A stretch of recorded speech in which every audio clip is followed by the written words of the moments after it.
is little Ellie. She's our little spaz. We can just sit and watch her dance all day long. Huh, little ballerina? Huh? Huh? Yeah. I already did it. You did it? Yeah. Yeah, show me your dance. Show me some dance moves. I just go like PA, and then I'll go like this, and they're best. That's nice. And this is my boy. His name's Zeke, but I just call him boy. Punch me. Hit me like a man. Come on. What you got? What you got? What you got? What you got? Yeah, what are you going to show me? Like this. Oh, that's cool. That's cool. That's my ballet. Okay, go get your sister. Go, go, go, go, go, go, go. This is my 8-year-old Mercy, my second oldest daughter, and she's our family genius. In fact, we think she might be 100% Chinese because you're really smart. Are there any kids smarter than you at school? Yes. Okay, well, we'll need to work on that. And she's my competitive one. She's our golfer, our soccer player, our baseball player, Wii player, but she has a hard time beating Dad on Wii, right?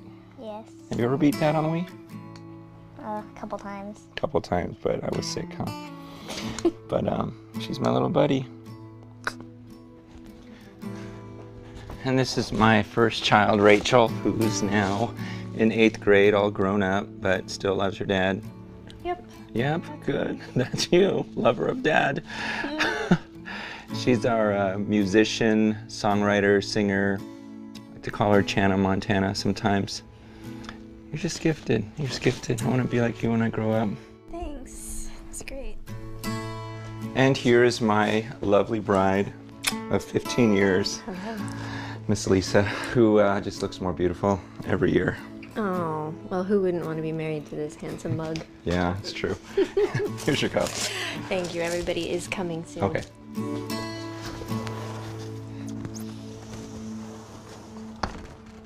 So it's absolutely impossible for me in a couple minutes to explain to you the relationships I have with my little 2-year-old boy, to my 8th grade daughter, to my wife of 15 years. All I can tell you is each of these relationships with all 4 of my children and my relationship with my wife, they're all so different, but they're so intense, and there's such an amazing love for each of them.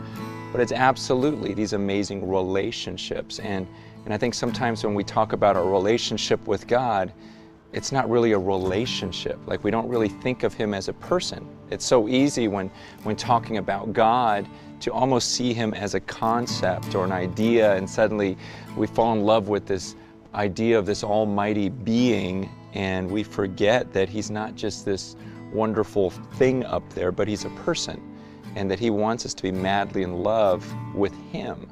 And I understand there's a danger. We don't want to get to this point where we almost humanize God and treat Him like our little buddy, or sometimes we can even impose on Him human failures. Like I struggled with for a little while, where when I heard the concept of God being my father, I immediately thought of my earthly father. And so all of these human failures that I saw in my dad, I imposed those onto a holy God, and we have no right to do that.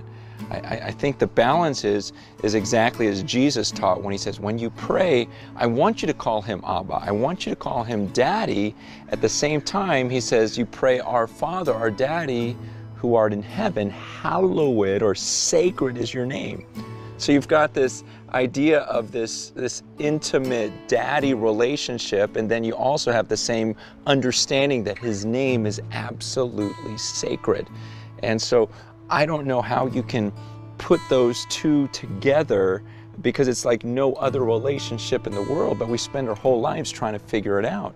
I mean, when you understand that you can have intimacy with a holy God who dwells in unapproachable light, and that He calls you His child or His friend, I don't understand how you cannot see that as the most fascinating relationship in your life.